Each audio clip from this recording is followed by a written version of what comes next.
Here is today's featured headline in space. The International Space Station marked the 25th anniversary of continuous human presence amid questions about what will replace it and when.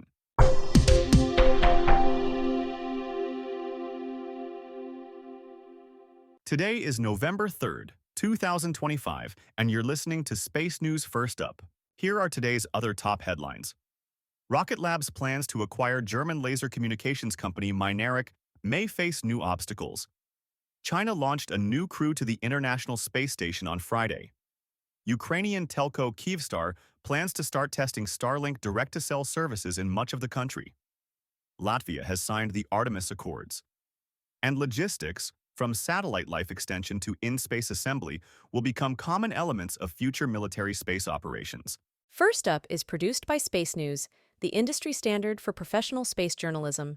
Visit spacenews.com for breaking news, policy updates, and original analysis. We begin today with a remarkable anniversary as the International Space Station marked the 25th anniversary of continuous human presence, but with questions about what will replace it and when. Sunday was the 25th anniversary of the arrival of the first long-duration crew on the ISS, and since then there have always been people on board the station.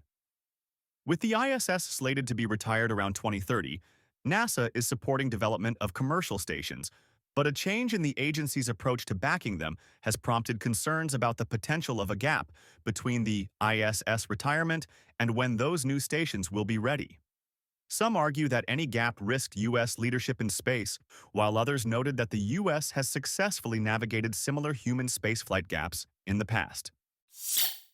Rocket Lab's plans to acquire German laser communications company Mynaric may face new obstacles. Rocket Lab announced in March it would acquire Mynaric pending German government approval.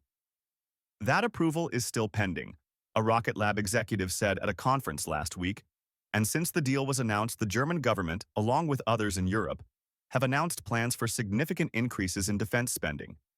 That has raised new questions about whether the German government would approve the deal and, if it does, whether Mynaric would still be considered a European entity able to compete on projects such as the Iris-squared broadband constellation. China launched a new crew to the International Space Station on Friday. A Long March 2F rocket lifted off at 11:44 a.m. Eastern from the Jiuquan Satellite Launch Center and placed the Shenzhou 21 spacecraft into orbit. The spacecraft docked with the Tiangong space station about 3.5 hours later. On board Shenzhou 21 were Commander Zhang Lu and crewmates Zhang Hongzheng and Wu Fei, who will spend the next 6 months on Tiangong. Shenzhou 20 Commander Chen Dong and crewmates Chen Zhongrui and Wang Ji, who have been on Tiangong since April, will return to Earth this week. Ukrainian telco Kyivstar plans to start testing Starlink direct-to-cell services in much of the country. The operator is planning nationwide tests that would extend the service to all mobile subscribers before the end of 2025, initially supporting text messaging at no additional cost. Voice calls and mobile broadband are set to follow in later phases. Kyivstar said the service will be particularly valuable for demining operations and other emergency or rural scenarios where terrestrial networks are unavailable. That service will not be available in border areas, active combat zones, and territories occupied by Russian forces. Latvia has signed the Artemis Accords. The country's cabinet of ministers approved plans to sign the accords, which outline norms of behavior for safe space operations, in early October, although the decision was not widely communicated outside the country until a statement published last week. Latvia is one of 4 countries to sign the accords in October, bringing the total number of signatories since 2020 to 60. Logistics, from satellite life extension to in-space assembly, will become common elements of future military space operations. The space domain will increasingly look like the air domain, with the need for services like refueling and inspection, speakers at the MilSat Symposium said last week.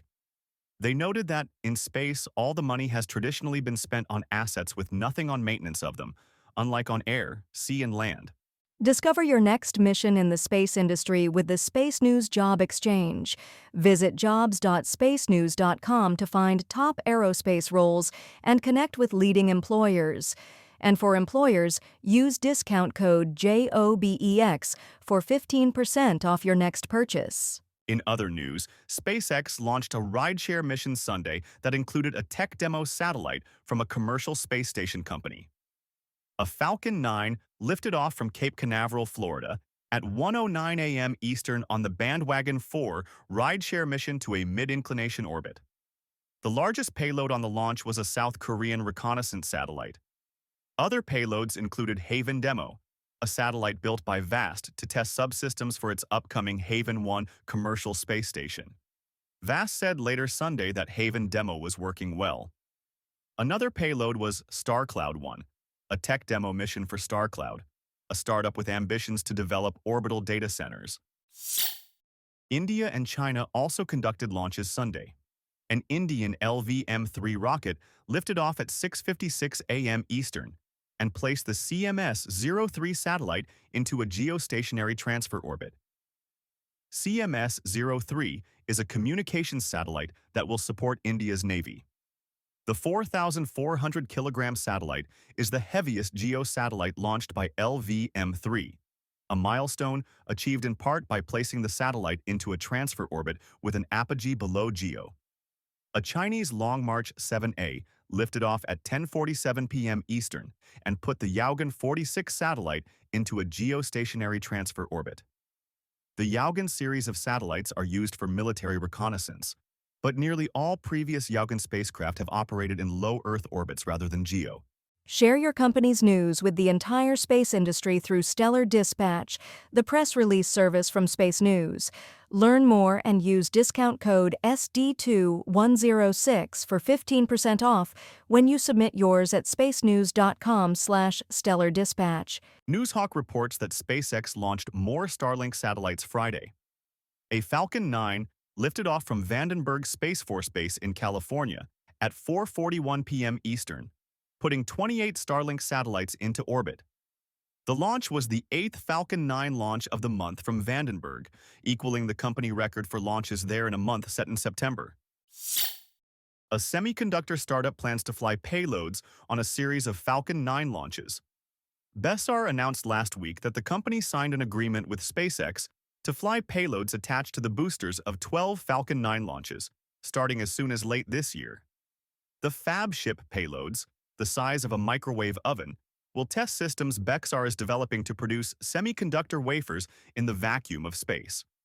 The company argues that producing semiconductor wafers in space could be cheaper than on Earth, avoiding the increasingly enormous expenses needed for ultra-clean environments for producing them terrestrially.